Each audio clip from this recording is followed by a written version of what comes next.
Hello everyone, তোমরা সবাই কেমন আছো? আশা করি তোমরা অনেক ভালো আছো। আমিও অনেক ভালো আছি। তো দিনটা ছিল রাধা অষ্টমী। আর এখানে তোমরা দেখতেই পাচ্ছ যে একে একে করে আমরা সবজিগুলো আগে থেকে কেটে রেখে দিয়েছিলাম। আর সামনে আমার হাফ ইয়ারলি এক্সাম চলছিল বলে তাই জন্য আমি অনেক দিন ধরে তোমার সাথে ভিডিও শেয়ার করতে পারিনি। তো তাই জন্য I am really very sorry.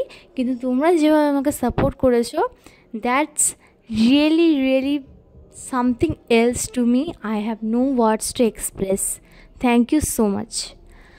আর এখানে তোমরা দেখতেই পাচ্ছ যে ভাজাভুজিগুলো আমরা অলরেডি অর্ধেক হয়ে এসছে। আর তার মধ্যে কিন্তু আমরা লুচিটাও প্রায় ময়দাটা মেখে রেখেছিলাম। তো এখানে ময়দা মাখতে আমরা তেল ইউজ করিনি, আমরা কিন্তু ঘি ইউজ করেছিলাম। আর ভাজাভুজির মধ্যে আমাদের হয়েছিল বেগুন ভাজা, পটল ভাজা, কাঁকরোল ভাজা, আলু ভাজা, আরও অনেক কিছু, যেগুলো আমার এই মুহূর্তে মনে নেই, কারণ এই ভিডিওটা অনেক দিন ধরে সেভ করে রাখা ছিল। আর এখানে দেখো সুজিটাও অলরেডি হয়ে এসছে। আর এখানে আমরা দিয়েছিলাম নারকেল, কাজু বাদাম আর কিশমিশ।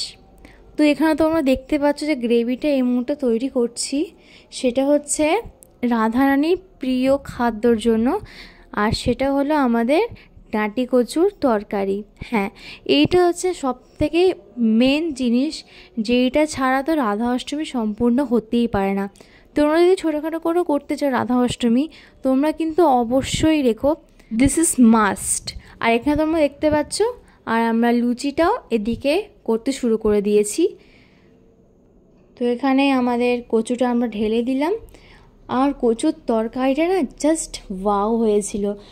তো এখানে আমরা কচুটাকে আগে থেকে ভেজে রেখেছিলাম। তারপর এবারে কচুটাকে আমরা ঢেলে ওটাকে ভালো করে একদম মিক্স করে নিচ্ছি লো ফ্লেমেতে। আর এখন একটু কষে নেওয়ার পর আমরা একটুখানি গঙ্গার জল আর জল মিক্স করে দিয়েছিলাম।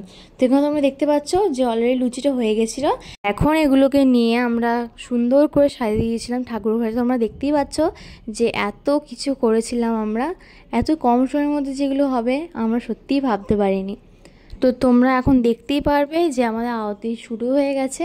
আর এখন আরতি শেষ হওয়ার পর আমরা সব প্রসাদগুলোকে আমাদের রুমে নিয়ে গেছিলাম, কারণ আমাদেরকে পাড়ায় পাড়ায় দিতে হবে বলে। তোমরা দেখতেই পাচ্ছ ওগুলো কি হয়েছিল। সবাইকে অনেক ধন্যবাদ, বাই।